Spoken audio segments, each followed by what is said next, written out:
அதிமுக தொடர்ந்து அழைப்பு விடுத்துட்டே இருக்காங்க. இது எப்படி சார் பாக்குறீங்க? அதிமுகவின் பலகீனத்தை காட்டு. விஜய் அவர்கள் தான் முதலமைச்சர் வேட்பாளரா இருப்பன்றாரு. எடப்பாடி அந்த மனநிலையில் தான் இருப்பாரு. இது எப்படி சார் உங்களுக்குள்ள ஒன்று போய் நடக்கும்? விஜய் சம்பந்தப்பட்ட செய்தி எல்லாம் ஏட்டு சொரக்காதான், கறிக்கு உதவாது. திமுக மீண்டும் ஆட்சிக்கு வந்தால் விஜயையும் தாவேக்காவும் காப்பாற்றுறது மிகவும் கஷ்டம் அப்படின்ட்டு ஆர்பி உதயகுமார் சொல்லிருக்காரு. எப்படி பாக்குறீங்க? விஜய் திமுக ஆட்சி தடுக்கக்கூடிய அளவுக்கு அவருக்கு ஒரு புண்ணாக்கம் இல்ல. அவர் என்ன பலம் நிரூபிச்சவரா? சீமான் சொன்ன மாதிரி கோல நாய் மாதிரி ஈரோடு கிழக்கை விட்டு ஓடி போனவர் இல்ல விஜய். ஜோசப் விஜய் அடிச்சார் பாருங்க சிங்கம்னு சொன்னதுக்கு.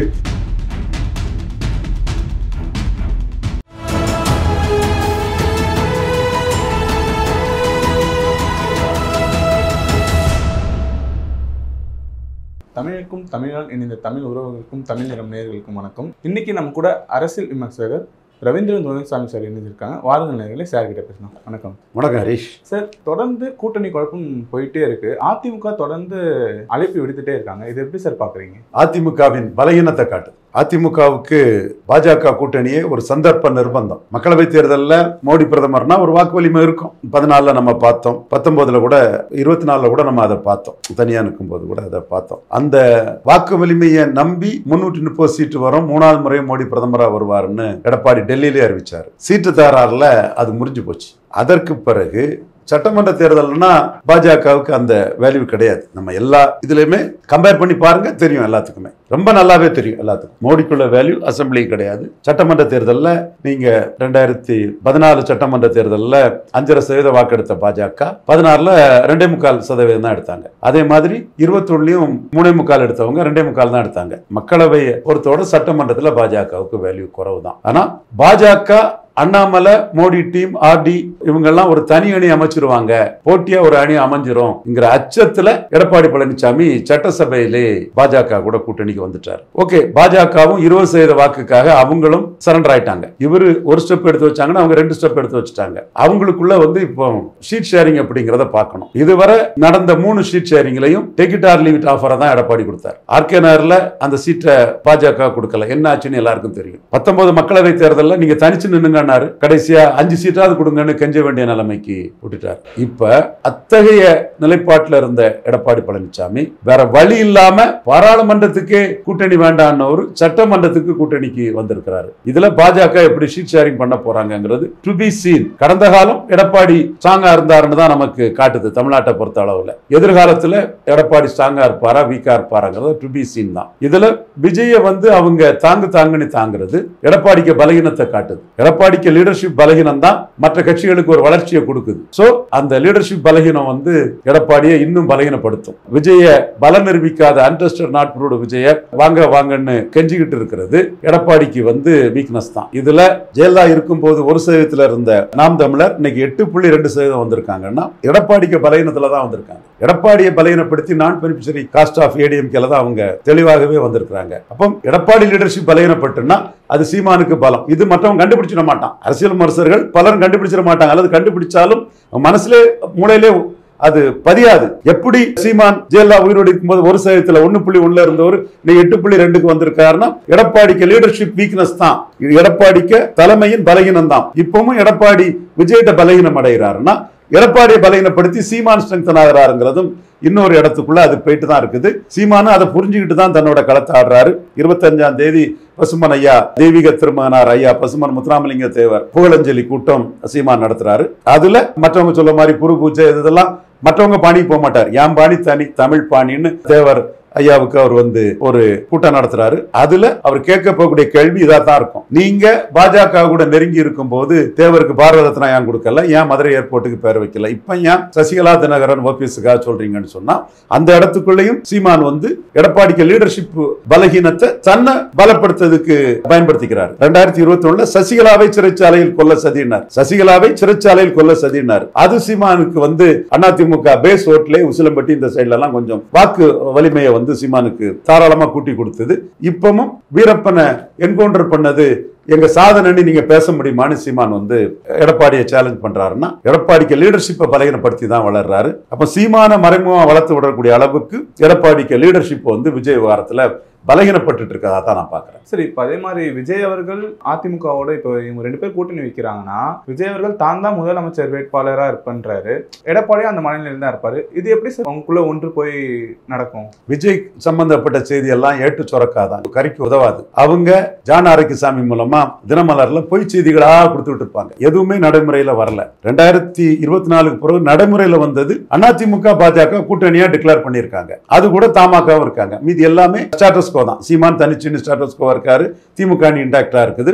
அங்கங்க சில இதுகள் இருந்தாலும் கூட ஆன் த ஹோல் எல்லாமே இன்டாக்டா இருக்கிறாங்க. விஜயை பற்றி செய்திகள் வரும். Congress Vijay 117 Vijay chief minister, tick அடித்த விஜய், துணை முதல்வர் சீமான் அடுத்தாலே தம்பி நீ பலம் நிரூபிக்காதவன், உன் தலைமையில யாரும் கூட்டணிக்கு வர மாட்டாங்க, நீ வேணா என் தலைமைக்கு வான்னு சீமான் கேட்பார். ஸோ விஜயை பற்றி வரக்கூடியது எல்லாமே கேசியங்கள், ஏட்டு சுரக்காய் செய்திகள், கட்டுக்கதைகள், புனைவுகள்.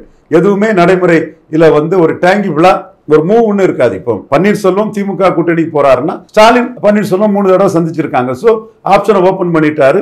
அதுக்கு பிரைட் சான்சஸ் இருக்குன்னு நம்ம சொல்லலாம். இது பிரேமலதா அம்மையார் திமுக கூட்டணி போறாங்கன்னா சந்திச்சுட்டாங்க, ஒரு சான்ஸ் இருக்குன்னு நம்ம சொல்லலாம். இந்த மாதிரி கூட எதுவும் இல்லாத கட்டுக்கதைகள் தான் விஜய மையமா வச்சு வரும். இப்பவும் அந்த கட்டுக்கதைகள் வந்துட்டு இருக்குது. இதுல ஆர் உதயகுமார் போன்றவங்க விஜய பல நிரூபிக்காத விஜய அழைப்பது விஜய்க்கு ஒரு பிளஸ் தான். இப்ப நீங்க சொன்ன மாதிரி இப்போ திமுக மீண்டும் ஆட்சிக்கு வந்தால் விஜயையும் தாவேக்காவும் காப்பாற்றுறது வந்து மிகவும் கஷ்டம் அப்படின்ட்டு ஆர்பி உதயகுமார் சொல்லியிருக்காரு. எப்படி பாக்குறீங்க? விஜய் திமுக ஆட்சி தடுக்கக்கூடிய அளவுக்கு அவருக்கு ஒரு புண்ணாக்கம் இல்ல. அவர் என்ன பலம் நிரூபிச்சவரா? விஜய்கிட்ட என்ன இருக்குங்க? சீமான் சொன்ன மாதிரி கோல நாய் மாதிரி ஈரோடு கிழக்கை விட்டு ஓடி போனவர் இல்ல விஜய். ஜோசப் விஜய் அடிச்சார் பாருங்க சிங்கம்னு சொன்னதுக்கு. சிங்கங்கிறது உங்க கிளைம், சிங்கங்கிறது நீங்களா கிளைம். சிங்கன்னு விஜய் யார் சொல்றாரு? விஜய் தான் சொல்லிக்கிறாரு. ஆனா நீங்க ஈரோடு கிழக்குல கட்சி ஆரம்பிச்சுட்டு லெட்டர் பாராட்டு முட்டாள்தனமான வீகத்துல நின்னதுக்கு இப்போ இறங்கி அடிக்கிறார் சீமா. கோலை நாய்கள் திமுக எதிர்கொள்ள முடியாம களத்தை விட்டு ஓடிட்டாங்கன்னு அடிக்கிறார். எதிர்பார்க்கல ஜான் ஆரோக்கியசாமி இந்த அடிய கமலஹாசன் 2.0 ஆயிட்டீங்க நீங்க. அதை அவர் சுட்டி காட்டுறாரு. அப்ப விஜய்கிட்ட இப்ப என்ன இருக்குது? பாப்புலாரிட்டி இருக்கு, கூட்டம் சேர்க்கக்கூடிய ஒரு கெப்பாசிட்டி இருக்குது. ஓட்டு எங்க இருக்கு? இது எப்படி ஓட்டுங்கிறதுக்கு என்ன கேரண்டி இருக்கு? இவங்க அதிமுக என்ன நினைக்கிறாங்கன்னா, விஜய் தனிச்சு நின்னா அதிமுக பாதிக்கும். ஏன்னா விஜயகாந்த் தனிச்சு இருக்கும் போது அதிமுக தான் பாதிச்சு. எம்ஜிஆர் ஆட்சி அமைப்பு கமலஹாசன் தனிச்சு இருக்கும் போது அதிமுக தான் பாதிச்சு. விஜய் தனிச்சு நின்னா சினிமா நடிகர், எம்ஜிஆர் ஜெயலலிதா கட்சி, இரட்டையில பாமர மக்கள். இப்ப ஏற்கனவே 40% சீமான்ட்ட 7% இழந்து, அண்ணாமலைகிட்ட இழந்து, ஸ்டாலின் இழந்து, தினகரன் ஓபிஎஸ் இழந்து 20% ஓட்டத்தான் எடப்பாடியே வச்சிருக்கிறாரு. இதுலயும் ஒரு பலகீனம் வந்து நிலைப்பாட்டில இருந்து மாறினது. விக்கிரவாண்டி ஈரோடு கிழக்குல நிற்காததுல சீமான்ட்ட பலகீனப்படுறாரு. சில தவறான அரசியல் நகர்வுகளால சீமான்ட்ட பலகீனப்படுறாரு. கண்டிப்பா சீமான்ட்ட பலகீனப்படுறாரு. இது சூப்பர் ஸ்டார் சவுக்கு சங்கரம், ரங்கராஜ் பாண்டியும் இதெல்லாம் தாங்க முடியாது. அவங்க தீல மிதிச்ச மாதிரி அவ்வா பண்ணி கதறலாம். பட் உண்மை, என் கருத்தை நான் தெளிவா நியாயமா நாணயமா எடுத்து வைக்கிறேன். விஜய் தனிச்சுன்னா விஜய் கிட்டையும் பலகீனப்படுவார். சோ விஜய் கிட்ட பலகீனப்பற்ற கூடாதுங்கிறதுக்காக விஜய வருந்தி அழைச்சு கூப்பிடுறாங்க. அதான் சார், நீங்க சொன்ன மாதிரி இப்போ ஆர்பி உதயகுமார் வந்து விஜய் அவர்களை இப்படி ரொம்ப கட்டாயப்படுத்தி கூப்பிடுற மாதிரி இருக்கு. இப்போ விஜய் அவர்கள் வந்து அதிமுகவையும் காப்பாற்றுற மாதிரியோ இல்ல அவங்க 2 பேர் சேர்ந்து தான் இந்த தேர்தலை எதிர்கொள்ற மாதிரி தான் நினைக்கிறாங்களாங்க. பிஜேபி இன்க்ளூசிவ் அலையன்ஸுக்கு விஜய் வந்தா விஜய்க்கு சினிமா மார்க்கெட்டும் சிவாஜி மாதிரி காலி ஆயிரும், அரசியலும் காலி ஆயிரும். விஜய் அதுக்கு வருவாராங்கிறத நான் நம்பல, வருவார் நான் அதை கருதல்ல. இவங்க கேட்டுட்டு இருப்பாங்க, இன்னும் இந்த மாதிரி வரக்கூடிய ஆளுங்களுக்கு சீமான் அடுத்தால அடிப்பாரு. ஈரோடு கிழக்குல ஸ்டாலினை எதிர்கொள்ள முடியாத கோழை நாய்கள்ங்கிறத மீண்டும் யாரு என்ன ஆனா பண்ணலாம் பார்க்காம அடிச்சு நொறுக்குவார். பொறுத்துக்கிட்டு இருந்து பாருங்க. சரி, இப்போ ஆட்சியில திமுக தான் இருக்கு. மீண்டும் திமுக ஆட்சிக்கு வந்தா விஜயை காப்பாற்ற முடியாதுன்னு சொல்றாங்க. அப்ப இப்ப ஏதாவது அவங்களுக்கு சிக்கல் இருக்கா? திமுக ஒன்னும் சிக்கல் இல்லை. இப்போ நீங்க விஜய் காங்கிரஸ் ரூட்ல விஜய் கொஞ்சம் சீட்டு வேணும்னு ஸ்டாலின் கேட்டா கொடுத்துருவாரு. அதுல என்ன இருக்குது? விஜய் எடப்பாடி கூட போனா ஒரு சின்ன பாதிப்பு ஸ்டாலினுக்கு ஏற்படுத்தும். அதை தவிர்க்கிறதுக்கு விஜய்க்கு ஒரு குறிப்பிடத்தக்க அளவு கை சின்னத்துல சீட்டு வேணும்னு கேட்டா கூட ஸ்டாலின் அதை ஏத்துக்கிற வாய்ப்பு இருக்கு. அல்லது தமிழ்நாட்டில் சீட்டு கிடையாது, புதுச்சேரியில முதலமைச்சர் பதவி தாவேக்காவுக்குன்னா கூட திமுக கொடுத்துட்டு போயிடுவாங்க. காங்கிரஸ் விரும்பினா, காங்கிரஸ் அதை எப்படி விரும்புறாங்க என்ன செய்யறாங்கன்னு சொல்ல முடியாது. ஸோ விஜய் ஒரு கூட்டம் சேர்க்கக்கூடியவர், ஒரு சின்ன அளவில் ஒரு போல்ஸ்ன்னு ஸ்டாலின் அவரை மதிக்கிறாரு. பெருசா இவர் நாடகீய பாணியில சவால் விடுறாருல, நாடகீய பாணியில, மீண்டும் சொல்றேன் நாடகீய பாணியில. சிவாஜி பேசுற பழைய இதை நாடகத்துல இருந்து சிவாஜி வந்ததுனால நாடகீய பாணின்னு பிலிமாலயாங்கிற சினிமா இதழ் கிண்டல் பண்ணுவான். அதே மாதிரி விஜய் நாடகீய பாணியில சவால் விடுறதெல்லாம் ஸ்டாலின் பூனி தள்ளிட்டு பிரியங்கா காந்தியை மோடி டீல் பண்ற மாதிரி லைட்டா தான் டீல் பண்றாரு. அதுக்காக விஜய் ஒரு க்ரௌட் புல்லருங்கிறத நம்ம மறக்க முடியாது. க்ரௌட் புல்லர், அபிமானம் கொண்ட ரசிகர்கள் இருக்காங்க. தாவேக்காக்கு நெருக்கடி கொடுக்கக்கூடிய அளவுக்கு திமுக இருக்குன்ற ஒரு பிம்பத்தை உதயகுமார் கட்டமைக்கிறாங்க. அப்படியெல்லாம் ஒன்றும் நெருக்கடி கொடுக்கல. அவர் பிம்பத்தை கட்டமைக்கிறாரு. ஸ்டாலின் என்ன நினைக்கிறாருன்னா விஜய பூ போலதான் டீல் பண்றாரு. ஏன்னா விஜய்க்கு அபிமானிகள், விஜய்க்கு ஓட்டர் இல்ல, அபிமானிகள் தான் அவங்க. விஜய் எடப்பாடியை சிஎம்னு சொன்னா விஜய் சொல்லி எடப்பாடி கிட்ட ஓட்டரா போயிடக்கூடாது. இப்ப ஜானகிய சிவாஜி சிஎம்ஆ சொல்லும் போது மூப்பனார் வந்து சிவாஜியை ஏசல்ல, நல்ல நடிகர், திறமையான நடிகர், இந்தியாவிலே அவர் உலகத்திலே அவர் மாதிரி உள்ள நடிகர்கள் கிடையாதுன்னு தான் சொல்லி இது பண்ணார். ஏன்னா சிவாஜி ரசிகர்கள் ஓட்டு காமராஜ் ஆட்சி அமைப்புன்னு காங்கிரஸுக்கே வரணும்னு தான் மூப்பனார் நினைச்சாரு. பெரும்பாலான சிவாஜி ரசிகர்கள் வந்து காமராஜ் மூப்பனார் மேல பற்று கொண்டவங்க காங்கிரஸ் தான் வாக்களிச்சாங்க. ஸோ அந்த இடத்துக்குள்ள சிவாஜியை மூப்பனார் டீல் பண்ணது மாதிரி விஜய ஸ்டாலின் டீல் பண்ணி அவர் எடப்பாடி கூட போனாலும் விஜய் ரசிகர்கள், அபிமானிகள் திமுகவுக்கே வாக்களிக்கிறது, அல்லது நாம் தமிழருக்கு வாக்களிப்பாங்க, அல்லது எடப்பாடியை ஏற்றுக்கொண்ட வன்னியர் வெள்ளாள கொண்ட ரசிகர்கள் மட்டும் எடப்பாடிக்கு வாக்களிப்பாங்க. அப்படி ஒரு சூழ்நிலையை ஸ்டாலின் உருவாக்குவார். துரைமுருகன் அவர்கள் கூட வந்து தேவைப்பட்டால் கைது செய்வோம் என்றுதான் சொல்லியிருக்காரு. ஆனா அந்த மாதிரி கைது செய்ய நடவடிக்கை எதுவும் எடுக்கிற மாதிரி இல்ல.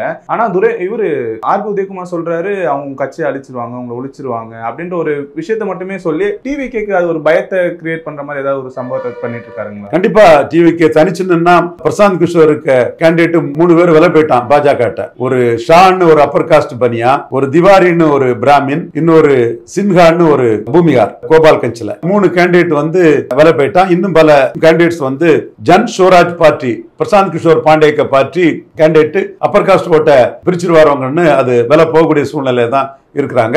அமித்ஷா எல்லாம் சந்திச்சுட்டு இருக்காங்க. அதே மாதிரி ஒரு நிலைமையை அதிமுக விஜய்க்கு தமிழ்நாட்டில் உருவாக்குவாங்க. விஜய் தனிச்சு நின்னா ஸ்டாலின் கவலைப்பட மாட்டார். விஜயகாந்த் பலையனப்படுத்தின மாதிரி கமலஹாசன் பலையனப்படுத்த மாதிரி ரெட்டையிலே தான் பலையனப்படுத்துறாரு. பாமர மக்கள் வாக்குகள் கிடைக்கும். அது எடப்பாடி பழனிசாமிக்கு பலகீனமா அமையும்.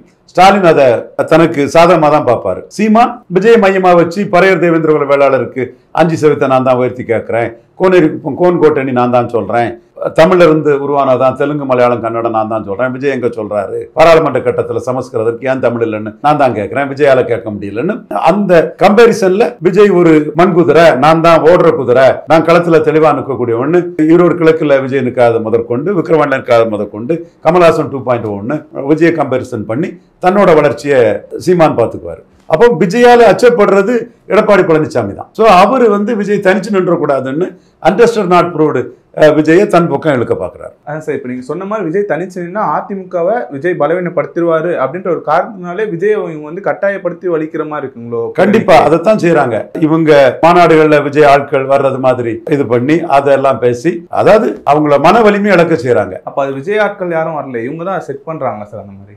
அது நாம கண்ணை மூடிட்டு விஜய் ஆட்கள் இல்லைன்னு நம்ம சொல்லி பொய்ய சொல்லக்கூடாது. ஏன்னா அதுல நாங்க அதிமுகவில் இருந்தோம், தாவேக்காவுக்கு போயிட்டோம், எடப்பாடி ஐயா பிடிக்கும்லாம் சொல்லும்போது வந்து நாம பொய்யா சொன்னா மக்கள் மத்தியில் அது நிற்காது. தாவேக்காவில் உள்ள வன்னியர் வெள்ளாள கொண்ட ரசிகர்கள் தான் அதை பண்ணியிருக்கிறாங்க. தென் மாவட்டத்தில் உள்ள முக்குலத்தூர் ரசிகர்கள் எல்லாம் 10 தோல்வி பழனிசாமின்னு விஜய்க்கு எதிராக சமூக ஊடகங்கள்ல அது தவறுங்கிற இதை பண்றாங்க. இப்ப பாஜகவும் விஜய் அவர்களை கூட்டணிக்கு கொண்டு வரமா ஏதாவது முயற்சி எடுக்கிற மாதிரி தெரியுதுங்களா சார்? பாஜக வந்து எல்லாருமே மைனஸா பாக்குறாங்க. அது அந்த அவங்களுக்கு தெரியல. பாஜகவை மைனஸா பிரேமலதா அம்மையார் பாக்குறாங்க, விஜய் பாக்குறாரு, சீமான் பாக்குறாரு, ராமதாஸ் பாக்குறாங்கலாம். பாஜகவுக்கு தெரியல. அந்த தலைவர்கள் அது தெரியாமலே, தங்களுக்கு முதுகுக்கு பின்னாடி என்ன நடக்குன்னு தெரியாமலே தமிழிசை அம்மையார் போன்றவங்க எல்லாம் மற்ற கட்சிகள் அழைக்கிற வேலையை பார்த்துட்டு இருக்காங்க. எனக்கு நல்லாவே தெரியும் சட்டமன்ற தேர்தலில் பாஜகவுக்கு என்ன இருக்குங்கிறது தான் மற்ற மாநில கட்சிகள் வந்து பாஜகவை அணுகிற விதமாட்டு இருக்குது. மக்களவை தேர்தல்னாலாவது பரவாயில்ல, சட்டமன்றத்தில் பாஜகவுக்கு என்ன இருக்குன்னு தான் சொல்றாரு. இப்ப சீமான் கூட சொன்னார்ல, பார்லிமெண்ட்ல போனா 15 MP சீட்டு கிடைச்சிருக்கும், 2 மந்திரி கிடைச்சிருக்கும், சட்டமன்றத்தில் போய் முட்டாள்தனமா எடப்பாடி பழனிசாமி பாஜகவோட கூட்டணி போறாருன்னு நாம் தமிழர் சீமான் சொல்றாரு. கொள்கை எதிரி பாஜக ரொம்ப கடுமையா பாஜகவை விஜய் விமர்சனம் பண்றாரு. பிரேமலதா அம்மையார் விமர்சனம் பண்ணலன்னாலும் பாஜக அங்க ஒண்ணும் இல்ல சட்டமன்றத்தில் என்கிற ஒரு வியூ பாயிண்ட் அவங்களுக்கு இருக்குது. ராமதாஸ் அப்பப்ப விமர்சனமும் பண்றாரு. அன்புமணி அவ்வளவு விமர்சனம் பண்றது இல்ல. மற்றபடி விமர்சனம் பண்ணலனாலும் கூட தினகரனும் ஓபிஎஸும் பாஜக விட்டு தூரத்துல போயிட்டாங்க. அப்போ பாஜகவுக்கு பாசிட்டிவா சட்டமன்ற தேர்தலில் யாரும் இல்லை. இதுதான் யதார்த்த உண்மை. அவங்க கூடம் தெரியாம சாமி ஆடுற மாதிரி தங்களை மற்றவங்க என்ன நினைக்காங்கன்னு தெரியாம அப்படியே ஒரு மதப்புல மத்திய அதிகாரம் இருக்குன்னு போயிட்டு இருக்காங்களே தவிர உண்மை நிலைமையில பிஜேபி சட்டமன்றத்துல மைனஸா தான் மற்ற கட்சிகள் பாக்குறாங்கிறதா உண்மை. பட் பாஜகவுக்கு ஒரு அணி அமைக்கக்கூடிய சக்தியை அண்ணாமலை உருவாக்கிட்டாரு. அந்த சக்தி மூலமா எடப்பாடிய ஒரு 150 தொகுதிக்கு மேல 3வது தள்ளிடுவாருங்கிறதுக்காக எடப்பாடி அண்ணாமலை உருவாக்கின அந்த 18% வாக்குக்கும் அண்ணாமலைக்கு அணி அமைக்கக்கூடிய சக்திக்கும் பயந்து பாஜக கிட்ட சரண்டர் ஆயிருக்காரு. பாஜகவும் டபுள் சரண்டர் ஆயிட்டாரு. உருவமே இல்லாத அளவுக்கு ஜால்ரா அடிச்சிட்டு இருக்காங்க தமிழிசை, நயனார் நாகேந்திரன் போன்றவங்க எல்லாம் எடப்பாடிக்கு. சோ இந்த இடத்துக்குள்ள ஷீட் ஷேரிங் எப்படி இருக்குங்கிறத நாம பொறுத்திருந்து பார்க்கணும். பாஜகவுக்கு போறது இவங்களுக்கும் கொஞ்சம் சிக்கல் இருக்க மாதிரி இருக்குங்களே சார். தாவேக்காவுக்கு ஆமா சார், பெரிய சிக்கல். ஆல்ரெடி சொல்லிருக்காங்க அந்த அணில போனா சிவாஜி தான், அடுத்த சிவாஜி தான். அரசியலும் போச்சு, சினிமாவும் போச்சு, முடிஞ்சு போவாரு விஜய். சந்தர்ப்பவா தான் அதுன்னு சீமான் இறங்கி அடிப்பார். இப்போ பிரிண்ட் கருத்து கணிப்பிலே வந்து திமுக 50%, என்டிஏ வித் விஜய் 35%, சீமான் 12% வருவாருன்னு சொன்னா அவரு அதிமுக போனா சீமான் இறங்கி அடிப்பாரு. மாற்றுங்கிறதுல சீமான் மட்டும்தான் இருக்கிறாருன்னு சீமான் பெரிய அளவில் எமர்ஜ் ஆவார். விஜய் அவர்கள் தனிச்சு வாங்க கூட்டணிக்கு அப்படின்னு சொன்னாங்கன்னா இவங்க தனிச்சு வரதுக்கு ஏதாவது வாய்ப்பு இருக்குங்களா சார்? இல்ல, ஏன்னா பாஜக எடப்பாடியை கூட்டணி அமைச்சு 3வது தள்ளிருங்கிற அச்சத்துலதான் அவர் பாஜகவோட வந்திருக்காரு. பார்லிமெண்ட்டுக்கு வராதவர் அசம்பிளிக்கா வந்திருக்காருன்னா அண்ணாமலை சீமான நிச்சயமா சொல்லி 26% பலம் கொண்டு ஒரு அணி அமைச்சிருவாருன்னு எடப்பாடி அச்சப்பட்டு தான் வந்திருக்காரு. இது அணி அமையுமா அமையாதாங்கிறது வேற. எடப்பாடி அதுல சான்ஸ் எடுக்க முடியாதுங்கிற புள்ளில பயந்துட்டார். விஜய் அவர்கள் அதிமுக வந்தா ஜெயிச்சிடலாம் அப்படின்னு நினைக்கிறாங்களே, அது நடக்குங்களா சார்? நடக்காது. விஜய்க்கு அரசியலும் பேரும் சினிமாவும் பேரும். விஜய் வருவாருன்னு நான் நினைக்கல. ஒரு சில பத்திரிகையாளர்களும் சொல்றாங்க விஜய் அவர்கள் அதிமுக கூட்டணி வச்சா அவங்க திமுக வந்து தோக்கடிச்சு. இல்ல, அவங்களுக்கு விவரம் தெரியல. ஸ்டாலின் இருக்கிறாருங்கிற வன்மத்துல பேசுறாரு, அல்லது இன்னும் 2 பத்திரிகையாளர்களுக்கு திமுக முக்கியத்துவம் இருக்குங்கிற அந்த பொறாமையில பேசுறாங்க. லாஜிக்கோ அறிவிலே பேசல. அவங்க 2024 என்ன பேசுனாங்க? விஜய் எங்க ஓட்டம் நிரூபிச்சிருக்கிறாரு? அந்த கூமுட்டைகள்கிட்ட கேளுங்க, விஜய் எங்கேயாவது ஓட்டம் நிரூபிச்சிருக்கிறாரா? அப்ப அஜித் வந்தா அப்படி போயிருமா? புறமுகத்திலிருந்து ஒருத்தர் ஒருங்கி வந்துட்டா உடனே கையில ஓட்டு வந்துருமா? விஜய் பலம் நிரூபிக்கிறதுல தான் உண்மை. சீமான் 8.2 புரிச்சதை பொறுக்க முடியாத இன்டெலக்சுவல் டிஸ்ஆனஸ்ட் மீடியா பீப்பிள் தான் அவங்க, அல்லது அவங்க ஏதோ நோக்கத்துல பேசுறாங்க. விஜய் ஒரு பலம் நிரூபிச்சிட்டாரு, இந்த பலம் எங்க சேரும், அது மாற்றத்தை உருவாக்கும்னா நம்ம நம்பலாம். விஜயகாந்த் 8-10 எடுத்தாரு, ஜெயலலிதா 37 இருந்தது, 37 10 47 50 வந்தாங்க, மாற்றம் வரும் நம்ம சொல்லலாம். பவன் கல்யாண் 7 எடுத்தாரு, வந்துறாரு. சிவகார்த்தியும் வந்து அதிமுக சேர்ந்தா உடனே அதிமுக ஜெயித்துருமா? அஜித் வந்து சேர்ந்தா ஜெயித்துருமா? ரஜினிகாந்த் 98ல 2004 அதிமுக ஆதரிச்சாரு. அதிமுக வாக்கு வலிமை தவிர என்ன ஓட்டு வந்தது? அவர் ஆதரிச்ச கேண்டிடேட் சிதம்பரத்துல டெபாசிட் இழந்து போயிட்டாரு. 98ல ஆதரிச்சாரு. ஜெயலலிதா அணி தானே 30 சீட்டு ஜெயித்தாங்க. ஒரு நடிகர் பலம் நிரூபிக்காதவர் ஆதரிச்சதும் வந்து ஓட்டு வந்துருன்னு சொல்லதெல்லாம் ஒரு ஸ்டாலின் போல இருக்காருங்கிற வைத்தறிச்சலும் பொறாமையா யாரா இருந்தாலும் இதுதான் உண்மை நிலைமை. என்ன ஓட்டு விஜய் நிரூபிச்சாரு? அன்டெஸ்டட் நாட் ப்ரூவ்டு தானே. இதை இல்லைன்னு எவனாவது நாக்கு மேல பல்ல போட்டு நாணயமா மறுத்துருவானா? அறிவு நாணயம் உள்ளவனா விஜய் அன்டெஸ்டட் நாட் ப்ரூவ்டுங்கிறத மறுத்துருவானா? அண்ணாமலை என்ன சார் சொல்றாரு? அண்ணாமலை தரப்பு எப்பயுமே நீங்க சொல்லிட்டே இருப்பீங்க. அண்ணாமலை சீட் ஷேரிங் எதிர்பார்த்துட்டு இருக்கிறாரு. அந்த 18% என்டிஏ ஓட்டுக்குள்ள அண்ணாமலை தான் ஹீரோ. எடப்பாடி அண்ணாமலையை காலி பண்றதுக்காகவே குறைஞ்ச சீட்ல பிஜேபியை கொடுத்து அண்ணாமலைக்கு அரசியலை முடிச்சு கட்டணும்னு நினைக்கிறாரு. அண்ணாமலை இதுல இருந்து எப்படி தப்பிக்கிறாருங்கிறத நம்ம பொறுத்திருந்து பார்ப்போம். இப்ப கூட ஒருத்தர் அண்ணாமலைக்கு நீங்க பிஆர் பண்ணாதீங்கன்ற மாதிரிலாம் விமர்சிக்கிறாரு, அது எப்படி சார் பாக்குறீங்க? அவர் தானே அண்ணாமலை சசிகலா பற்றி பேசும்போது வந்து நான் தப்புன்னு சொல்லும் போது அண்ணாமலை என்கிட்ட டைம்ஸ் ஆஃப் இந்தியால தவறுதலா போட்டுட்டாரு அண்ணான்னு தான் என்கிட்ட விளக்கம் கொடுத்தாரு. இவன்லாம் பேசுறவன் சசிகலா விஷயத்துல குருமூர்த்தி, சுப்பிரமணிய சாமி, இலகணேசன், ஹச் ராஜா இவங்களை மீறி எல்லாம் ரவீந்திரன் ஜெயித்தாருன்னு சொல்லக்கூடிய மனப்பக்கம் இருக்குமா? பொறாமையில புழுங்கி சாவக்கூடிய நபர்கள் இவங்கெல்லாம். இதை நீ இந்த நாணயமா இதை சொல்லிக்கிட்டு அடுத்தால நீ பேசினீங்கன்னா உன்ட்ட நாணயம் இருக்கு, அறிவு இருக்குன்னு சொல்லலாம். பொறாமையில புழுங்கி சாவக்கூடிய நபர்கள். இப்ப விஜய் அவர்கள் அந்த சைடு போனா அண்ணாமலை என்ன சார் முடிவு எடுப்பார்? விஜய்க்கு ஆதரவா இருப்பாருங்களா? அண்ணாமலை விஜய்க்கு ஆதரவா இருக்காருங்கிற கொஸ்டினே இல்லை. அண்ணாமலை பிஜேபியில அவர் நிரூபிச்ச வாக்குக்குரிய சீட்டுகளை எதிர்பார்க்கறதா அவரோட மேல. இது அது எப்படி பண்றதுன்னு தெரியல.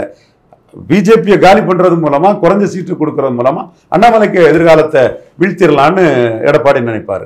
அதை அண்ணாமலை எப்படி எதிர்கொள்ள போறாருங்கிறதான் பார்க்கணும். விஜய் அவர்கள் இப்ப அந்த சைடு போனா டிடிவி தினகரன், ஓபிஎஸ் போன்றவர்கள் என்ன சார் முடிவு எடுப்பாங்க? விஜய் அதிமுக சைடு போனா டிடிவி தினகரன், ஓபிஎஸ் போனாங்களா ஆட்டோமேட்டிக்கா திமுக சைடு போயிருவாங்க. அவர் அதிமுக சைடு விஜய் போகக்கூடாதுங்கிறதுக்காக தான் டிடிவி விஜய் தலைமையில ஒரு அணின்னு பாக்குறாரு. அது விஜய் சிஎம்மா சொல்லி என்ன ஓட்டு வருதுன்னு பார்க்கலாம். அது கூட விஜய் அன்டெஸ்டட் நாட் ப்ரூவ்டு தான். அதுலயும் அவங்க அணி அமைக்கிறதுல பல சிக்கல்கள் இருக்குது. கண்டிப்பா சார். இந்த நேரத்தில் இணைந்து உங்களுடைய கருத்துக்களை பகிர்ந்தமைக்கு நன்றி சார். நன்றி. இதே போன்று நிகழ்கால அரசியலின் சாரம்சங்களை அரசியல் ஆளுமைகளின் நேர்காணல் வழியே தொடர்ந்து காண தமிழ் நிறம் வலையொலியை சப்ஸ்கிரைப் செய்யுங்கள். தங்களின் மேலான கருத்துக்களை கருத்துளை பெட்டியில் பதிவிடுங்கள். நன்றி, வணக்கம்.